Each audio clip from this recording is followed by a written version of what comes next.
Guys. Hey, Levi Morshan here, and then Johnny's on the line with me. how you guys doing? We're going to talk about a couple of topics today regarding the state of where we're at in terms of photography. I think this is a hot topic regardless. Levi and I both talked about it on the phone, and we thought, we could kind of expand on some of our thoughts, some of the issues we're having at this particular moment in time. And I'm going to let Levi start. So, all you.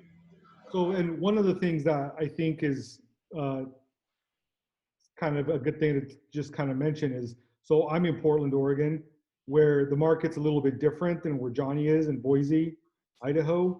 And so a lot of what, opinions that I might have or Johnny might have are kind of because of where we're at. And I know that no matter where everybody is, it's going to be different, and it's going to be different circumstances, different situation, different markets. But I think that a few of the things I wanted to touch on are relevant to no matter where you're at. The most important, especially with everything going on right now, is having multiple avenues in your business. So I know there's a lot, like for instance, wedding photographers. They're like, that's done. They're not working really anything at this point. Um, so even for me, I do, portraits, I do advertising, I do headshots and behind the scenes photography. So with the network TVs and a lot of the movie stuff, that has pretty much stopped as well. We're not really shooting anything. And even when we are, it's only like critical people that are on set. And a lot of times the BTS photographer doesn't always fall in that category. Um, the headshots, of course, have pretty much dried up. The only kind of portraits or headshot work that I'm still doing is, oddly enough, for politicians, because there's rules with how old your headshot could be in the voters pamphlet, and this being an election year, it makes it necessary that a lot of them update their photos, or they can't have their photo in the vote, in the voters pamphlet. So Interesting. I did not know that. yeah, so Interesting. yeah, so I get a few of those. And the main thing though, that is one of those things where it's, pivoting your business, I guess, is at this point I've picked up more product photography clients, and even just random clients right now that businesses are popping up with PPE, with masks and gowns and face shields and gloves. So all of that needs to be photographed. And so a company reached out to me and started sending me all that type of product to start photographing for their website.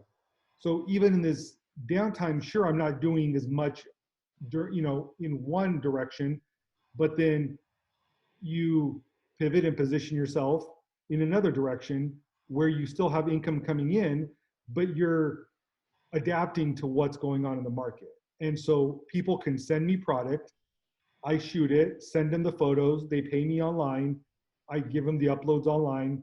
They don't ask for the product back, so I just keep whatever they send me, which Do is, they, in a way good for me because I get do, extra do math.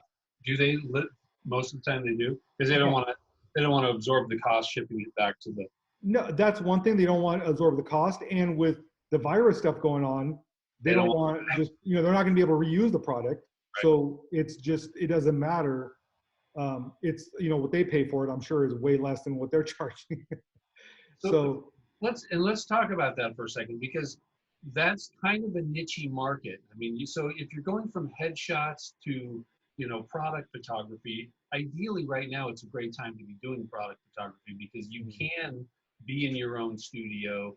Like you said, you can have the customer ship it to you.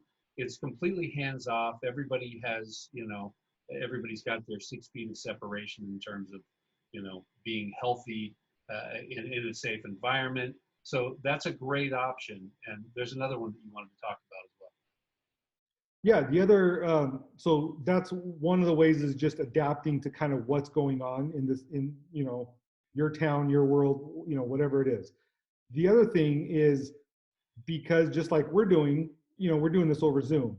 And I don't know how many businesses have switched to online telecommuting, working from home.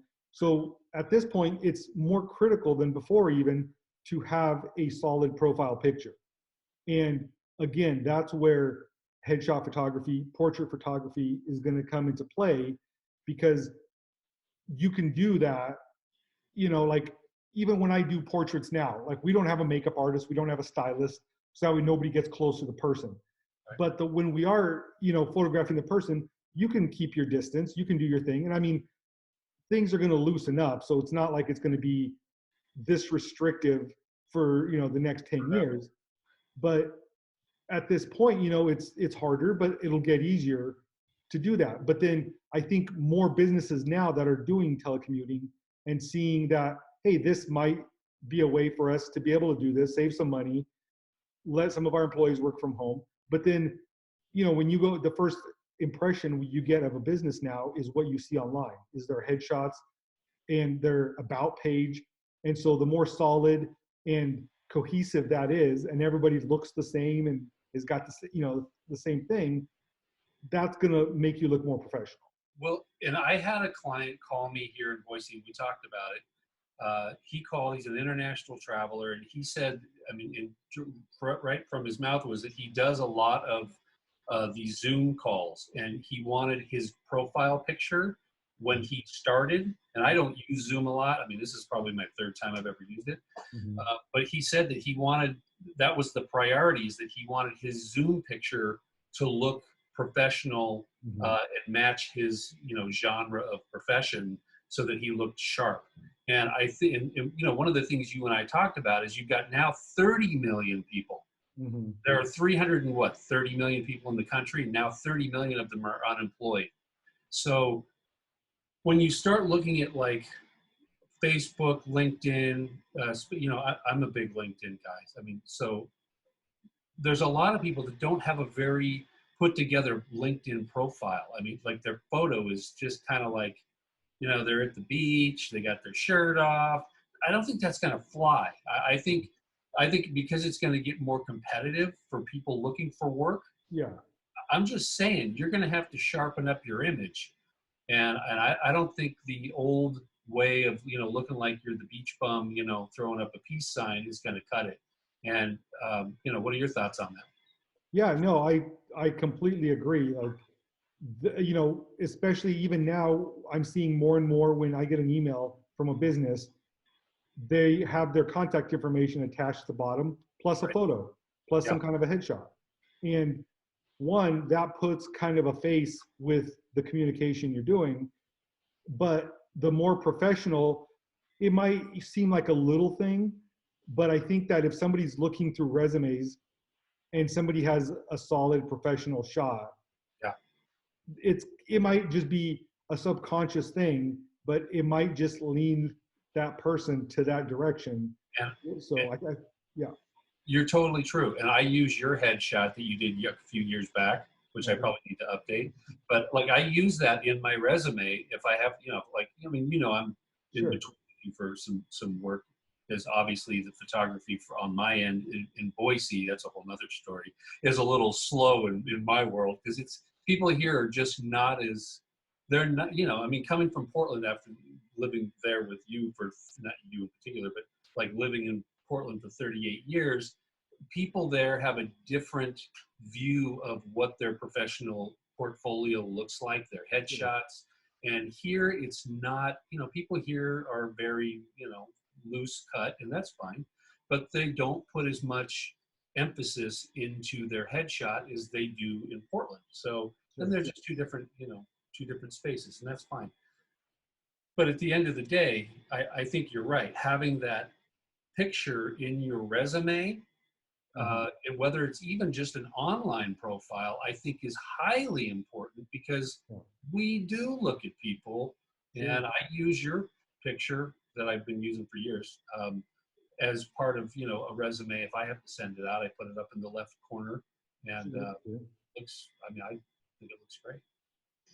Yeah, and then, kind of related to that topic, the other thing too is I think we're getting more and more to the point where it's more of a, you want your portrait headshot whatever you want to call it, to have a genuine look of you. So when somebody looks at that, maybe they get a little glimpse of your personality, of how you are, your attitude maybe. And I think that it's getting to the point where it's less about the gear and more about the product, more about the person, more about just the photographer's interaction with the person. And I think that's where, no matter, like, when 35 millimeter came around, people were complaining because it's taking work away from professional photographers that shot only medium format at the time, because now everybody can shoot 35 millimeter. Well, when digital came around, same exact argument. Where, but you adapt, and it hasn't affected my business, with people flooding in and coming in with, now every camera is going to take a good photo.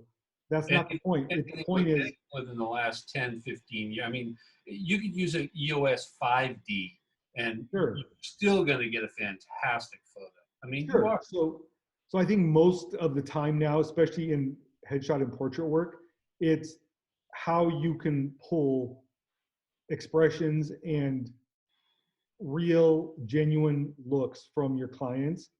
And I think that in itself is a skill that takes time to learn. And then once you have it, you can do that with any camera. It's just getting to that point where if like you can take an iPhone photo, and if you are able to manipulate the light, your client, whatever it is, to get that genuine expression, it's still going to be a better photo than one that you're going to take, with the phase medium format camera. If you just tell, your client just sits there and just gives you a cheesy smile, it's not going to do nothing. So I think that kind of ties in to not only having a professional profile pic, but a genuine, pleasant kind of look, confident, is a good word. Well, and sometimes when you look at headshots, and there are times when I'll look at headshots and there's just no expression, and I think to myself, you can tell who's behind the camera, because and that's not always the case, but when I look at somebody's photo, like I just shot Tammy, the mayor of Meridian, and the guy that I shot it for said, "John, you nailed her personality. You pulled that out of her." And that's the whole point.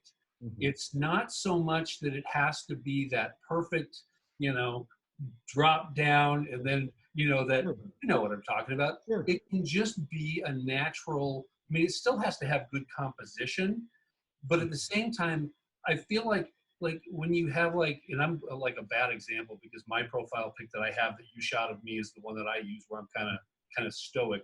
But I always am more attracted to somebody. I'm attracted to somebody who's got a smile, and I think it's really important, especially now, to have a headshot that is evoking a little bit of happiness in a space where I think we feel a little bit of darkness. Does that make sense? Sure, I totally agree. So those are kind of just a few quick takes on kind of what's going on. And I think, how as photographers, just like in any business, you adapt. Just like I have a buddy in Chicago who they have a coffee business that was like a storefront, and they don't have a drive-through or anything, and they had to close down. But then what they did is they actually replaced their front entry door to their coffee shop with one of those half doors and a window, as like it was a drive-through. So people just pull up to the curb, get out, order their coffee, get their coffee. And so that's just another business that is adapting to the current situation and what's going on. And I think as photographers, we do the exact same thing. And that's where it's like I'm saying, I can't stress enough how having multiple different things that you can do. Like, I'm not saying be the jack of all trades where you're shooting, weddings, maternity, baby pictures, whatever it is. I'm just saying have a couple things that you can fall back on, or you can do to just, help offset whatever's happening in another part of your market. Right. In other words, if you have a focus like yours is typically headshots, Sure. you also do a lot of product photography. But like, I mean, if your focus is a business and your main, uh, you know, revenue generator is headshots, you're gonna have to look outside the box. I Sure. mean, there's so many photographers. I mean, we watched F Stoppers talk about this. I've watched every YouTube channel going on about, there's going to be this saturation of people. And we kind of talked about this at the beginning, which I'll tip into. I don't want to get too crazy into it like we just touched on, which is, the pricing of things, where do you balance things out? I mean, and that's always the main question is, you know, do I lower my prices? I mean, this is always like how do I bid on it? Hmm. Everybody wants to know this question. Yeah. What do I do to keep my self-respect, but also I still need money coming in the door. So what do I do without, completely hoeing the market out, so to speak, and dragging other photographers down? Because I think you kind of want to have a barometer of, a professional fee that doesn't start, ruining the market elsewhere. I mean, what are your thoughts on that? Yeah. I mean, I think that there comes a point where you just have to be confident in what you're charging. Right. And sure, you might lose some clientele. When I had raised my prices at one point, I lost clientele. But having demonstrating to the client that they're not just paying like just like, oh, they're paying for a photographer, but Right. they're paying for a certain amount of service, a certain amount of quality, a certain amount of above and beyond what the next person's going to do. And I think that's where you deliver a little bit more every time than what the customer is expecting. And I think that's where you start to be able to charge certain prices, and then it just becomes word of mouth. Like even right now, yeah, you're right, I do product photography and I do headshots. I mainly focus on headshots. I do that all the time, but then I get product photography clients because either people ask or they're referrals from other product photography clients. Well, so in this situation though, I'm not doing any headshots, so I'm pushing the product photography side a little more. And so that's reaching out to people and just randomly, different people that I've worked with before, just messaging them and being like, hey, this might be a good time to think about, you know, updating some product stuff or doing this and that. Not in like a sales guy kind of way, but just in a, hey, this might be a good time since everybody's got downtime. This might be a good time to do that. And And and here's the thing: everybody's going to be on the sales move, and like you're either going to have to push your photography and be a little bit salesy. I don't think you need to like get crazy with it and call people out of the blue and get weird and spam them. oh, sure. But I think with where we're at and where the market is sitting, and we don't know which direction it's going to fly, I Yeah. think you need to be a little bit more aggressive than non-aggressive when it comes to making sure that you're not sinking, Yeah. right? I mean, Yeah. you've got to look at businesses because they're still going to need. I mean, not everybody's going to need a photographer at this particular moment in life. They're going to prioritize what it is they need for their marketing, Sure. and you have to look at those businesses that you think are going to be viable, like you just talked about the PPE wear. That Sure. right now, that's. I mean, you can go watch some girl making a mask on YouTube, and she has 29 million views in less than 5 days. So Right. we know what people are focused on, and that's clearly an Sure. avenue.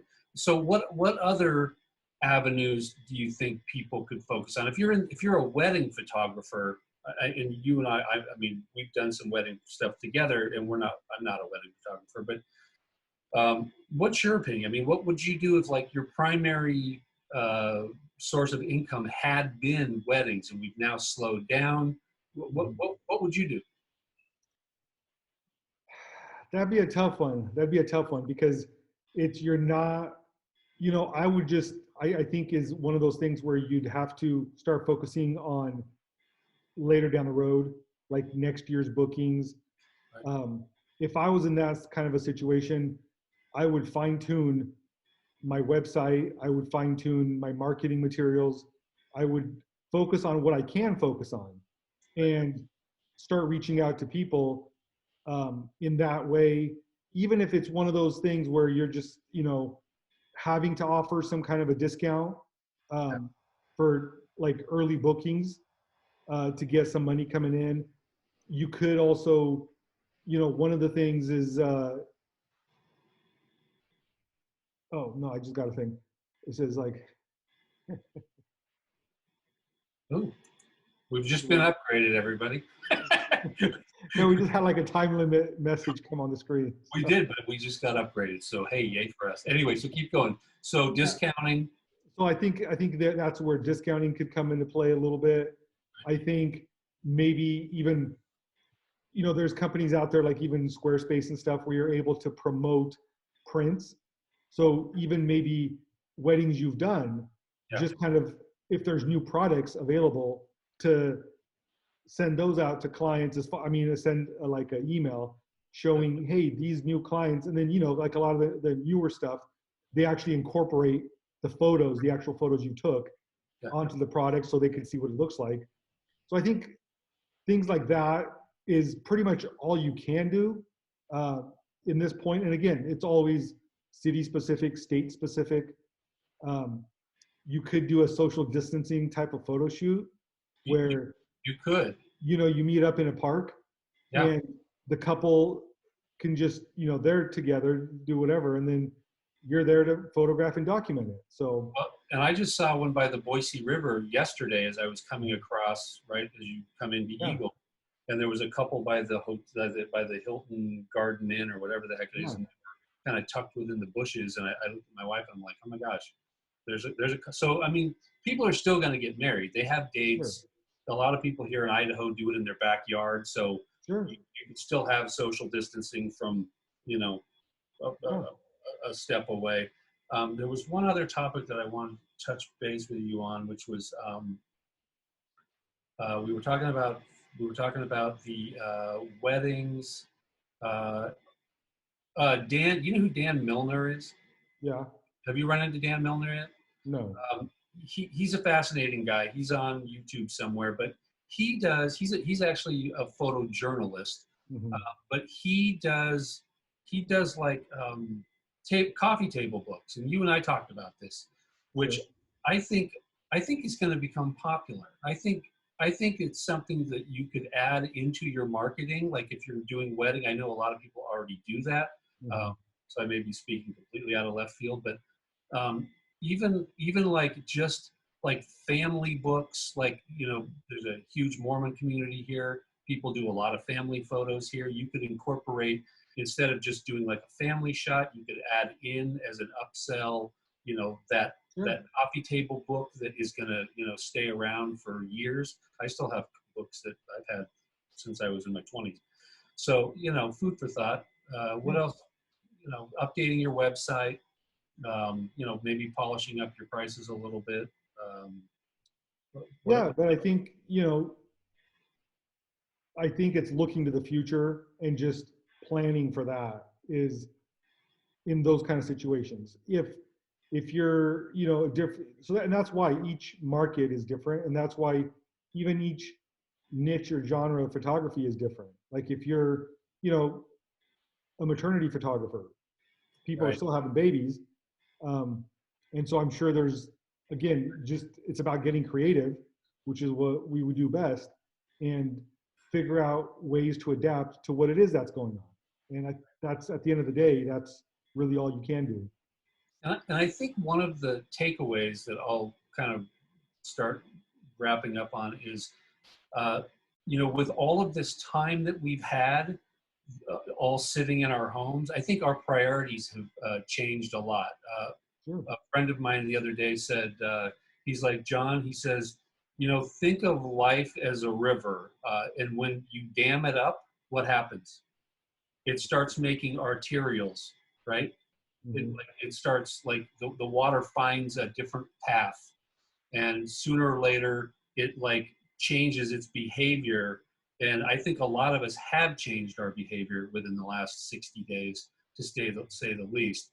So I think the importance of like sitting at home with your family has become, we're focusing, I think we've seen more focus on what's really important to people. Hmm. You get what I'm saying? Yeah. Like the gear, it's not that, and it's not important. Capturing a moment is going to be way more important. Yeah. Um, and I think the priority of, people just living and capturing those moments is going to be what people are going to be more focused on, as opposed to, do you have a $8,000 DSLR with a, I mean, nobody's going to care about that. Just Yeah. take the picture. Yeah. I mean, anyway, food for thought. Cool. No, I get it. Definitely, it's It's, definitely going to be different as we move forward. So yeah. Any thoughts you want to leave off on that you've, no, just I would tell everybody just focus, shoot more, and don't get caught up on the gear that you're using. it's true. And one of the things that I think is important, even, and this is kind of a little bit left, but is you and I do street photography. I mean, it's my favorite medium is street photography. I mean, both of us, I think it is for me. I don't know about you, Sure. Yeah. No, uh, I love it. but I think um, to get out and do that kind of, just to like throw that into your arsenal, I think is great to have, because Sure. it puts you in an environment where you're a little bit uncomfortable uh, with people you don't know, but it enhances when you get into a studio. I think it enhances how you interact with the client in the studio. Does that make any Yeah. sense? I No, don't, it does. It does. yeah. You're right. So So, well, Levi, thank you. cool, man. Johnny, good to chat with you for a bit. Yeah, that was good. So yeah. All right, Uh, man. so Cool. I think, we'll see how these go. But if you have any questions, you can leave them down. We're both going to have a spot on each one of our channels. Mhm. If you have any questions between either one of us, feel free to ask. Subscribe to Levi. He's got great tutorials on all sorts of how to do headshots. His lighting stuff is fantastic. So go check out, subscribe to his channel. And, if you guys have any questions and you want to see another one of these videos, let us know. I mean, both Levi and I love talking about this stuff. So, Yeah, and even if you've got other topics, that you want to kind of discuss, yeah, um, because I know that each of us have a different take. Like you, Johnny, have a different take on certain things than I might. So I think being able to like spitball and hash them out with somebody else is kind of a good way to just maybe think about them in a different way that you or I might have not thought about. oh, totally. What's fun about you and I is that we can be controversial. We can also be objective. And I think we look at, there's a lot of people that have a lot of questions about what's going on with photography right now. There's Sure. just so many different variables. You've got, phones like iPhones that have come in, the iPhone 11. I mean, you've got all this great new fancy technology, but at the end of the day, it all still boils down to photography and the art of Sure. photography. Sure.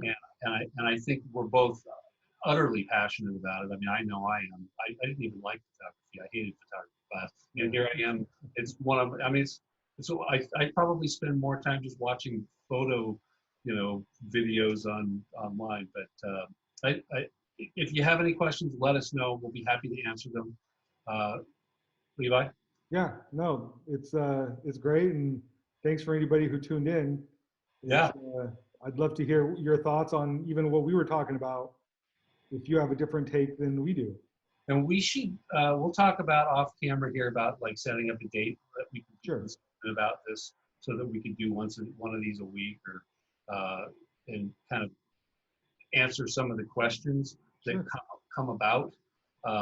Marketing photography is it's kind of a weird deal for a lot of people. I think there's a lot of people that are trying to figure out how to imagine themselves, and how they can, keep the monetary income coming in this Yeah. kind of weird environment. So, all right, well, guys, Levi, Cool, man. Johnny, see you next time. yeah. Yeah. Later.